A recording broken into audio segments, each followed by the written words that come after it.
할렐루야. 우리 팬들과 잠시 인사 나누겠습니다. 당신의 모습에서 예수님의 얼굴을 봅니다. 당신이 있어서 참 행복합니다. 참 잘 오셨습니다. 할렐루야. 여러분 명절 잘 보내셨습니까? 네, 행복한 명절 되신 줄로 믿습니다. 여러분들 우리 사람의 인생을 우리가 여러 가지로 많이 비유를 하죠. 여러분들 우리 인생을 무엇으로 비유할 수 있고 어떻게 우리 인생을 정의내릴 수 있을까요? 우리는 이 질문 앞에서 한번 진지하게 우리 자신을 살펴보고 우리가 살아가는 삶의 걸음들 또 우리가 살아가는 삶의 모습들 한번 살펴볼 필요가 있는 것 같습니다. 제가 좋아하는 이 찬송가들이 몇 개가 있는데 그 중에 오늘 우리 함께 우리 95장 찬송을 참 저는 좋아합니다. 대학교 2학년 때 가르치셨던 이 교수님이 이 찬송을 부르는데 얼마나 은혜가 되는지. 근데 오늘 이 찬송가 1절부터 5절의 가사 중에 3절의 가사를 보면 우리 인생에 걸어가는 삶의 모습이 어떠한지를 이렇게 표현하고 있습니다. 길도 없이 거친 넓은 들에서 갈 길을 못 찾아 애쓰며 이리저리 헤매는 내 모양 저 원수 조로. 우리가 인생의 길을 걸어가고 있고 삶의 길을 나아가지만 방향도 없이 또 방향도 알지 못한 채 어디로 가야 할지 무엇을 해야 할지 알지 못할 때가 참 많이 있습니다. 그래서 누군가가 오늘날 같은 내비게이션이 있잖아요. 근데 누군가가 나에게 손을 내밀어주고 이러한 우리를 위로해주고 우리를 붙들어주고 또 우리와 함께 해준다면 그것처럼 고맙고 감사한 일이 없는 줄 압니다. 그런데 우리가 이 세상을 살아가면서 경험하는 것은 이 세상의 것들은 완전하지 못하고 참된 위로가 되지 못하고 참된 안내자가 되지 못하며 이 세상에 존재하는 그 어떤 것들도 우리를 올바른 길로 인도해 주지 못한다는 사실을 우리는 알 필요가 있습니다. 어제 저녁에 회의가 있어서 포천을 좀 다녀왔다가 밤늦게 TV를 좀 잠시 시청을 했습니다. 근데 어제 저녁에 SBS의 그것이 알고 싶다라는 프로를 중간서부터 보게 되는데요. 그 어제 주제는 지난 6월에 제주도에서 발생한 한 초등학교 여교사야 사망 사건을 파헤치는 그것이 알고 싶다는 프로가 있었습니다. 신문 인터넷 기사를 첨부해 보니까 당시 사망한 초등학교 여교사 김지연 씨는 욕실에서 사망한 채 발견되었다고 합니다. 발견한 당시 김 씨의 몸에는 많은 상해의 흔적, 그러니까 누군가에게 두들겨 맞고 상해를 당한 그런 흔적들이 발견됐는데 그 흔적들은 모두 다 살아있을 때 당한 흔적들이었다고 분석을 해서 커다란 충격을 주었다고 합니다. 그런데 더 놀라운 것은 이 가해자가 누구인가 하면 이 김지연 씨의 사망사고를 최초로 목격하고 신고한 경찰에 신고한 A씨라고 발표했다고 합니다. 가해자가 김 씨 사망의 목격자 연기를 하면서 경찰에 신고했던 것입니다. 근데 어제 제가 그것이 알고 싶다고 하면서 또 놀라운 것은 이 A씨는 김 씨뿐만 아니라 여러 사람들을 똑같은 방법으로 상습적으로 폭행하고 금품을 갈취했는데 마음에 상처가 있고 아픔이 있는 사람, 다시 말하면 심리적으로 굉장히 힘들고 어려운 가운데 처해 있는 사람들에게 다가가서 처음에 그 사람에게 위로를 주고 이해해주고 마음을 쓰다듬어 준 다음에 친분을 쌓은 후에 그것을 이용하여 금품을 갈취하고 폭행을 시작하였다라는 것입니다. 그중에 제보자인 남성 B씨는 A씨와 친구 관계인데 기분에 따라 자기의 친구임에도 불구하고 주먹으로 치거나 흉기 등으로 폭행을 했으며 부모와 형제, 자녀들과의 모든 관계, 친구들과의 모든 관계를 단절시키고 자기와만 관계하게 했다는 거예요. 그리고 15년 동안 부부로 살던 이 부부마저도 이간질을 통해서 이혼을 하게 하고 이제 홀로 이 A씨를 의지할 수밖에 없는 그러한 상황으로 만들어 버렸다고 합니다.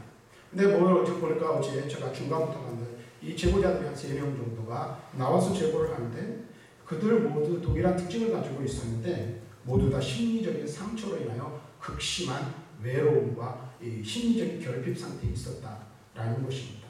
그것을 가해자 A씨는 이용하여서 오늘 종교적으로 다가가서 마치 자기가 선교사인 것처럼 거짓말해서 그렇게 해서 그 사람을 위로하고 결국에는 그 금품을 갈취하고 폭력을 행사하는 데까지 이르고 김지현 씨 같은 경우는 사망에까지 이르게 하였다라는 것이 어제 그것이 알고 싶다의 내용이었습니다.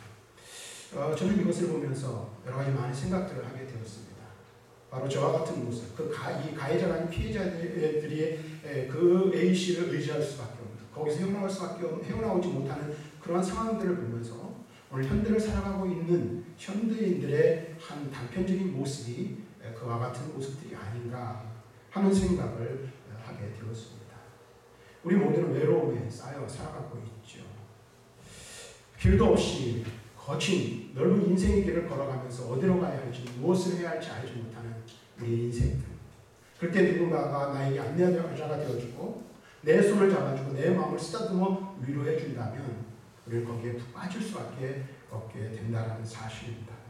그런데 A씨가 그것을 이용한 것처럼 오늘 우리가 이 세상에서 위로자를 찾고 마음을 붙일 곳을 찾고 우리의 마음의 근심의 문제, 걱정의 문제, 여러 가지 인생에서 겪는 많은 문제들을 우리가 토로하고 그것을 내어놓고 또 그것을 통해서 위로를 얻기를 바라지만 이 세상에서 우리가 겪는 인생의 문제를 완벽하고 완전하게 해결해 줄 수 있는 사람도 방법도 없다는 것이 바로 오늘 우리가 처한 현실의 문제라는 사실입니다. 자, 그렇다면 우리는 우리의 문제를 해결할 방법이 이 세상에는 정말 없을까요? 우리가 가지고 있는 말하지 못할 여러 가지 많은 문제들이 있는데 그것들을 정말로 근본적으로 해결할 수 있는 방법은 없는 것일까요? 성경은 우리들에게 그 해답을 주고 있습니다. 해결점이 성경에 있으면 우리들에게 말씀해 주고 있습니다. 그런데 너무 많은 사람들이 이것이 너무 쉽고 너무나도 간단하고 또 우리 그리스도인들조차도 우리가 너무나도 많이 듣고 거기에 익숙해져서 정말로 붙들어야 할 문제, 정말로 우리가 찾아야 할 근본적인 그 문제 해결의 길을 찾지 못하고 헤매일 때가 너무나도 많이 있다는 사실, 우리는 우리 자신에게서 발견하게 되는 것입니다. 그래서 오늘 우리는 다시 한번 성경에서 우리에게 제시해주고 있는 복음이 무엇인지, 또 우리의 인생의 근본적인 문제를 해결할 수 있는 길이 어디에 있으며 방법이 무엇인지를 우리 다시 한번 성경으로 돌아가서 우리 말씀 속에서 그 길을 찾고 다시 한번 우리가 나아가는 길을 정리할 필요가 있다라는 생각을 하게 됩니다. 오늘 우리가 읽은 요한복음 14장 6절의 말씀은 너무나도 많이 들은 말씀이죠. 그래서 너무나도 소홀히 여기기 쉬운 말씀입니다. 이 말씀 속에는 복음의 능력이 담겨져 있습니다.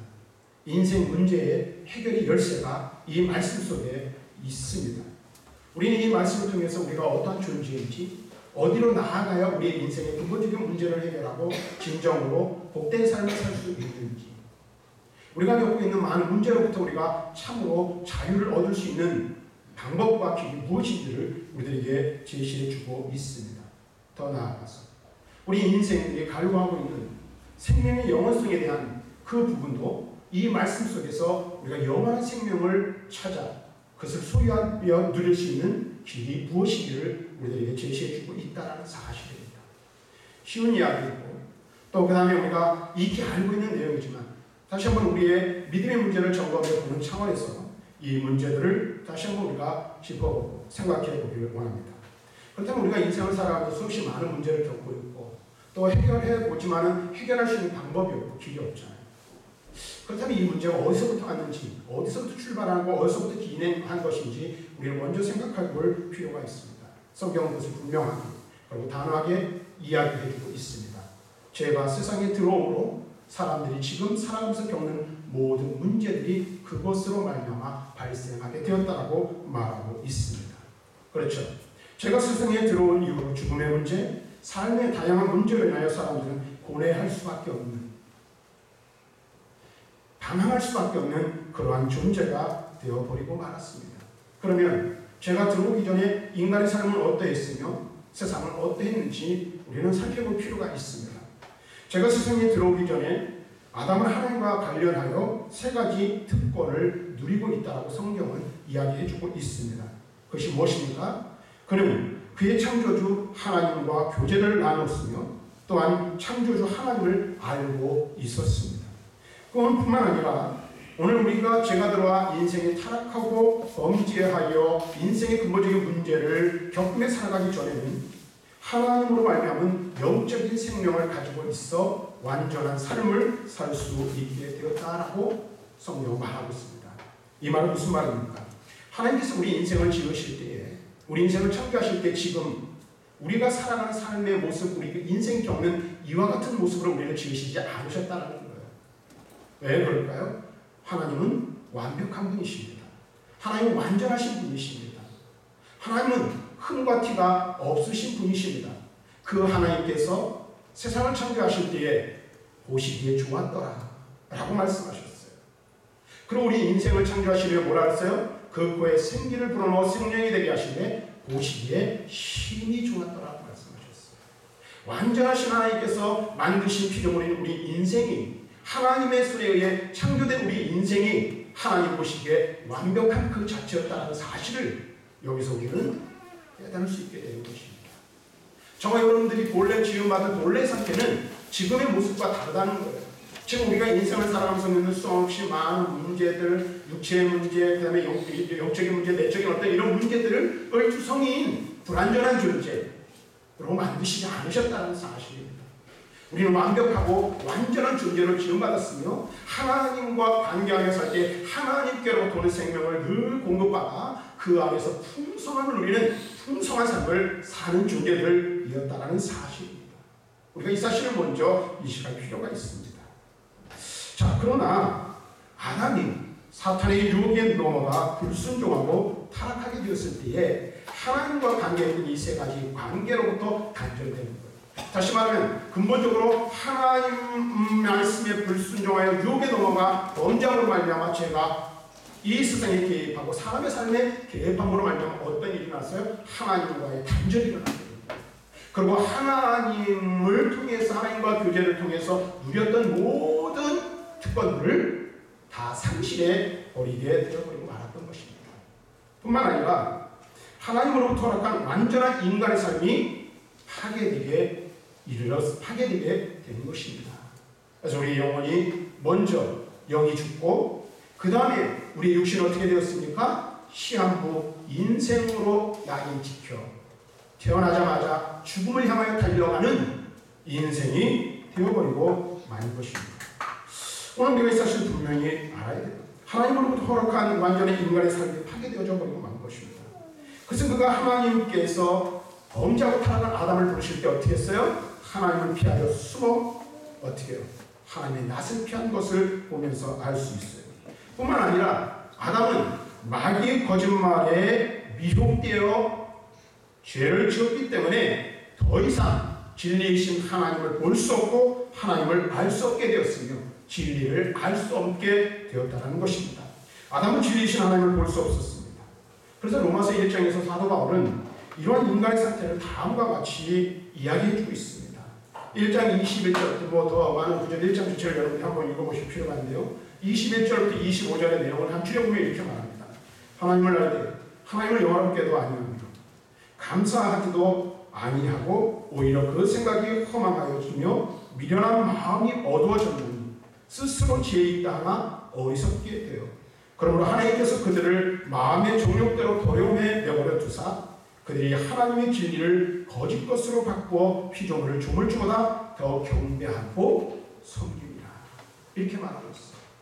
영적으로 어두운 자가 되었습니다. 눈이 가려운 자가 되었어요. 영적인 생명을 상실하게 되어 하나님을 알 수, 하나님께서 수없이 많은 자기 계시를 통하여 우리에게 하나님을 나타내고 보여주셔도 하나님을 알 수 없는 진리에 무감각하고 진리에 눈이 어두운 자가 되어서 육체의 욕심을 따라 살아갈 수밖에 없는 그러한 존재가 되었다라고 우리에게 말씀해주고 있습니다. 하나님과의 교제의 단절로 통해 오는 것도 하나의 큰 특권의 상실이 무엇입니까? 그것은 하나님께로부터 공급되어지는 영적인 생명을 더 이상 가질 수 없게 되었다는 겁니다. 그래서 앞에서 말씀드린 대로 우리의 영이 이미 사망 상태에 이르게 되었습니다. 그래서 말씀드리겠지만, 그래서 사도 바울은 에베소서 2장 1절에 뭐라고 말합니까? 너희의 허물과 죄로 죽었던 너희라고 분명하게 말씀해주고 있습니다. 왜 사람에게 사망이 왔습니까? 왜냐하면 선악을 알려는 남의 열매는 먹지 말라. 내가 먹는 날에는 반드시 죽으리라고 말씀하신 그 말씀이 교제의 단절, 하나님과의 교제의 단절로 말미암아 그대로 사람의 삶에 임하게 되었기 때문입니다. 그래서 말씀드린 대로 우리 모두는 어떤 인생이에요? 영이 죽은 상태이고 육신은 시한부 인생이 되는 거예요. 암이 걸려야 시한부 인생인 것이 아니에요. 그렇죠? 성경에는 가장 오래 산 사람 무두셀라가 969세를 살았다고 말합니다. 근데 969세를 살든 100세를 오늘 100세 시대에 100세를 살든 우리는 어떻게 해요? 유한한 존재로 이 땅을 살아갈 수밖에 없고 사람이면 누구나 죽음의 관문을 통과할 수밖에 없는 그 길로 지나갈 수밖에 없는 그러한 인생이 되어버리게 되었다는 거예요. 근데 성경은 우리에게 분명히 말씀해주고 있습니다. 아담의 모든 후손들은 아담과 같이 이와 같은 인생을 살 수밖에 없다는 사실이에요. 저와 여러분 모두는 아담 엘메의 후손으로 이 땅에 태어났기에 아담이 걸어갔던 그 길, 아담이 살았던 그 인생을 살아갈 수밖에 없고 인생의 근본적인 문제를 아는 채 이 땅에 태어나 그 문제를 해결하지 못한 채 고뇌하면서 살아갈 수밖에 없는 그러한 존재라는 사실이에요.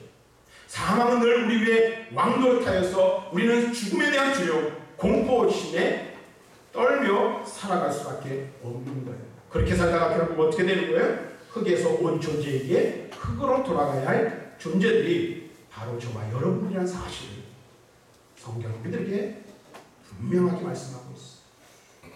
오늘 우리 이 사실을 먼저 알아야 돼요. 그런데 하나님께서 죄인된 우리를 여전히 사랑하신다는 사실 또한 성경은 기록해 주고 있습니다. 그래서 바로 로마서 5장 8절에서 우리가 잘 아는 말씀을 이야기해 주고 있습니다. 우리가 아직 죄인 되었을 때 그리스도께서 우리를 위하여 죽으심으로 하나님께서 우리에 대한 자기의 사랑을 확증하셨습니다. 죄인인 우리를 하나님이 여전히 사랑하세요. 그리고 죄인인 우리를 위하여 하나님께서 아들 예수 그리스도를 이 세상에 보내셨다라고 말씀하십니다.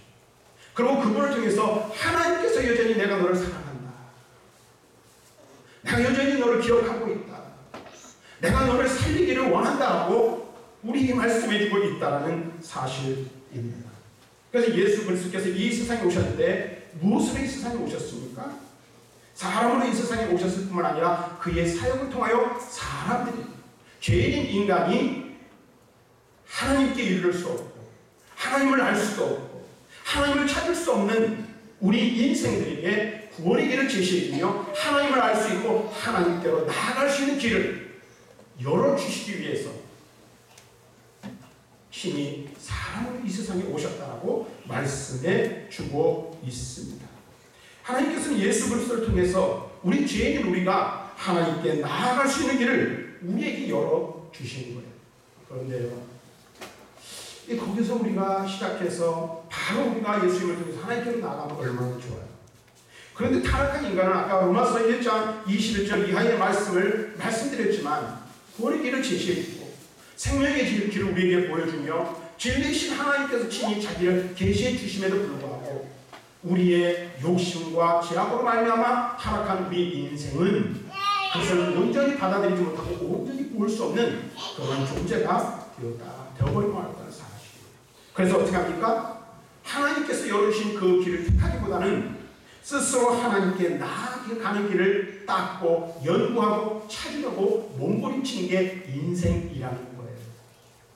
그래서 인간의 그와 같은 마음, 기미히 알고 있는 그 신비한 것을 찾아가려고 하는 인간의 그 본성, 그것이 바로 이 세상의 수많은 종교를 생산하게 되었던 것입니다. 그래서 어떻게 해요? 사람들은 이렇게 합니다. 여러분들 예수 믿고 구원받은 사람들 중에서도 그런 사람들이 있어요. 스스로 결심하고 마음을 뉘우치고 길을 찾을 수 있다고 생각합니다. 근데 여기서 마음을 뉘우친다는 건 회심과는 분명히 다르다는 사실을 알아야 돼요. 여러분들 예수 믿고 구원받아서 여러분들 회개 기도를 드릴 때도 마찬가지잖아요. 그냥 뉘우치는 것으로 여러분들이 다 됐어. 아닙니다.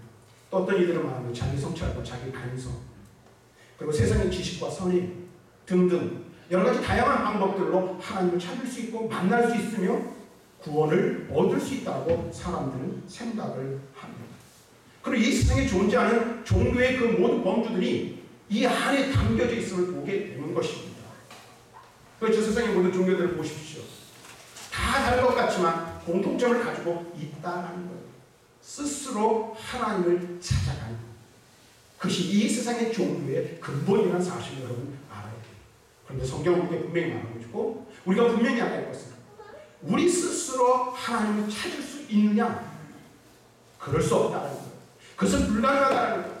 이 세상에 수없이 많은 종교들이 있는데 선행을 하고 고행을 하고 그 다음에 여러 가지 많은 다양한 종교들이 제시하고 있는 것들을 따라가지만 그것으로 하나님께 이르는 것, 하나님을 찾아가는 그것이 불가능하다는 것입니다.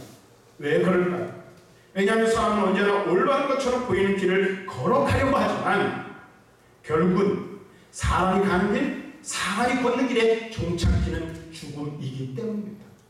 그래서 잠언 기자는 14장 10절에서 말합니다. 어떤 길은 사람이 보기에 바르나 필경은 사람의 길이니라. 우리들이 생각할 때 올바른 것, 우리들이 생각할 때 제대로 가고 있다고 여겨요. 우리가 생각할 때에는 이것이 참인 것 같아요. 그런데 결국 그 모든 것들이 뭐예요? 이 인생의 근본적인 문제를 해결해 주지 못하고 결국은 동일한 죽음의 자리에 이를 수밖에 없다는 것입니다. 우리가 분명히 알아야 할 것은 자기 스스로의 노력으로 하나님께 이룰 수 있다고 생각하는 것은 지금 큰 오해라는 것입니다. 그리고 그 오해가 어디에서부터 비롯되었는가? 사탄의 전략 속에서 그와 같은 오해를 우리가 하게 된다는 사실. 사탄은 사람을 미혹하여 아담을 미혹하여 범죄하여 타락하게 하였을 뿐만 아니라 오늘날 이 시대를 살아가는 수많은 사람들의 삶 속에서 존재하면서 우리가 하나님을 찾지 못하도록 하나님 안에 거하지 못하도록 끊임없이 항의한다는 거예요. 그래서 어떻게 해요? 여러 가지 많은 다양한 방법 중에 우리로 하여금 오해하게 되는 거예요. 넌 할 수 있어. 하면 돼. 할 수 있다니까. 끊임없이 우리로 하여금 우리 스스로의 의지를 통해서 무언가를 이루면 우리 스스로 이룬 그것을 통해서 우리가 생명을 얻고 구원을 얻을 수 있다고 우리로 하여금 오해하고 착각하면 안 됩니다. 이것이 바로 사탄의 전략이고 계략이라는 사실을 우리는 분명히 깨달아야 하는 것입니다. 그렇다면 오늘 우리가 굳게 붙잡아야 할 것은 과연 무엇일까요? 우리가 놓치지 말아야 할 것이 무엇일까요? 그것은 그리스도께서 죄인들을 위해 이 세상에 오셨다는 사실입니다. 먼저 예수 그리스도를 통해서 우리는 우리 자신이 죄인이라는 자각을 해야 돼요. 성령이 도우시는 은혜를 통하여 우리 스스로가 죄인이라는 것을 고백할 수 있어야 하는 것입니다. 뿐만 아니라 하나님이신 그분께서 곧 예수 그리스도께서 우리를 위하여 이 세상에 오신 것이라는 사실입니다. 여러분, 저 한번 아주 오래전에 말씀드린 것 같은데 이 세상 종교와 기독교가 다른 것이 여러분 무엇인지 아십니까? 이 세상 종교와 기독교의 다른 특징이 있어요. 그 중에 가장 중요한 게 뭐냐면 여러 가지 다른 것들이 있지만은 가장 중요한 건 이거예요. 방향이 다르다는 거예요. 방향. 나아가는 방향이 달라요. 잘 보세요. 세상의 종교는 어떻습니까? 인간이 신을 찾아 신을 향하여 나가는 것이 세상의 종교예요. 그렇죠? 다 득도를 해야 되고 그 다음에 뭔가 깨달음이 있어야 되고 고행을 하고 선행을 해서 신을 찾고 신을 찾아 나아가야 됩니다. 그런데 기독교는 그와 반대가 아니에요. 신이신 하나님께서 어떻게 사람을 향하여 내려오시는 거예요. 우리는 신의 경지에 이룰 수 없습니다. 우리는 이 인간의 노력과 어떠한 것으로도 구원에 이를 수 없어요. 그래서 하나님께서 우리에게 주시는 것이 무엇입니까? 하나님 대신 예수 그리스도께서 친히 이 세상에 내려오시는 거예요. 사람에게 오시는 거예요. 이게 기독교와 세상 종교의 근본적인 차이예요. 우리 이 세상의 모든 인간들은 하나님을 찾을 수 없습니다. 찾아갈 수 없어요. 아무리 노력하고 했어도 그 길을 찾을 수 없을 뿐만 아니라 도달할 수 있는 이가 아무도 없다는 거예요. 그래서 어떻게 신이 내려오셔서 하나님께서 길을 닦아주시는 거예요. 길을 열어주신 것이라는 사실을 우리는 분명히 알아야 하는 것입니다. 그래서 하나님께서는 하나님의 아들 하나님 대신 제2위격이신 사람 중에 이위격이신 예수 그리스도께서 사람으로 이 세상에 오시고 하나님과 인간 사이의 중보자가 되셔서 메울 수 없는 인간의 힘으로 메울 수 없는 갭을 십자가로 메워주시는 거예요. 그리고 그 길을 열어 하나님께로 나아갈 수 있는 새로운 길을 열어주신 줄로 믿습니다. 그래서 히브리서 10장 20절에서 이렇게 말합니다. 그 길은 우리를 위하여 휘장 가운데 열어놓으신 새로운 삶이요 휘장은 곧 그의 육체입니다. 아멘. 십자가의 죽으심을 통해 새롭고 살 길을 열어놓으셨어요. 이 세상의 길이 아니에요. 이 세상에 존재할 길이 아니에요. 이 세상에서 닦을 수 있는 길이 아니에요. 뭐라고 말합니까? 새롭고 산 길. 이 세상에서 찾을 수 있는 길이 아니라는 것입니다. 그러한 점에서 예수님께서 말씀하십니다. 나는 길이요 라고 말씀하십니다. 예수님은 성부 하나님께로 이르는 길이요 죄인이 천국에 이르는 길이며 영원한 축복으로 나아가는 길이 되십니다. 길 대신 예수님을 통해서 우리는 인생의 근본 문제를 해결할 수 있는 하나님과의 교제를 회복할 수 있는 거예요. 하나님께로 나아갈 수 있는 길을 얻게 된 것입니다. 그래서 예수 그리스도를 통해서 우리는 단절된 하나님과의 관계가 회복되죠. 하게 되어진 인간의 본연의 모습을 새롭게 회복할 수 있는 거예요. 그래서 사도 바울은 고린도서 5장 17절에서 우리가 잘 아는 말씀을 해주고 있죠. 우리는 뭐예요? 5장 17절에서 바울이 뭐라고 말합니까? 그리스도 예수로 말미암아 새롭게 된 피조물이라 라고 말하고 있어요. 저 여러분들 모습 변하지 않았죠. 달라지지 않았어요. 그러나 길 대신 예수 그리스도를 만나 그분 안에서 구원함을 얻은 모든 백성들은 그 자체가 하나님 앞에서 새로운 피조물이 되어서 하나님과의 교제가 회복되어지고 하나님께 나아가 하나님으로부터 영적인 생명을 공급받는 자가 되었다. 그래서 우리는 길 대신 예수 그리스도를 통해서 무엇을 우리는 경험합니까? 새롭게 되는 은혜를 경험하게 됩니다. 하나님께서 본래 지으셨던 이제 물론 이제 우리 주 예수 그리스도께서 죄인으로 다시 오시는 그때 완전하게 우리가 변화될 것이지만 이 세상에서도 완전하지 않죠. 우리를 완전히 새로운 피조물. 그래서 요한복음 3장에서는 무엇을 말하고 있습니까? 영적으로 거듭난 존재로 우리를 만드셨다고 말씀을 주고 있는 것입니다. 뿐만 아니라 예수님 길 대신 예수님께서는 우리를 구원의 길로 인도하여 주시고 인생의 근본 문제를 해결할 수 있는 방향으로 나아가게 하시는 거예요. 뿐만 아니라 요한복음 10장에 보니까 예수님께서는 친히 양의 문이 되어주시는 분이셔서 우리라는 그 문을 통하여 하나님 나라로 우리를 인도하여 드려주시는 목자 되신다는 사실을 우리들에게 말씀해 주고 있습니다. 사랑하는 성도 여러분, 인생을 살아가면서 수없이 많은 문제를 가지고 살아갑니다. 예수 믿고 구원받았지만 여전히 해결되지 않은 문제들이 존재합니다. 그런데 우리 인생의 근본적인 문제, 그 다음에 우리가 인생을 살아가면서 겪는 여러 가지 많은 문제들을 무엇으로 어떻게 해결할 수 있습니까? 이 세상의 많은 방법들을 사용해보지만 이 세상의 사람들을 의지해보지만 그것 가지고 되지 않는다는 것을 우리는 이미 너무나도 잘 알고 있습니다. 우리는 우리의 길 대신 예수 그리스도를 통해서 하나님께 나아갈 수 있고 그분을 통해서 하나님과의 단절된 교제를 회복함을 통하여 새로운 삶을 살 수 있게 됩니다. 또 여러분이 예수 믿고 구원받았다 할지라도 여전히 그 길을 잘 걸어가고 있는지 주님과의 온전한 이 교제가 주님만을 바라보며 나아가고 있는지 우리 자신을 점검해보고 믿음의 능력 있는 삶을 살아가는 저 여러분들이 될 수 있기를 주님의 이름으로 간절히 축원합니다.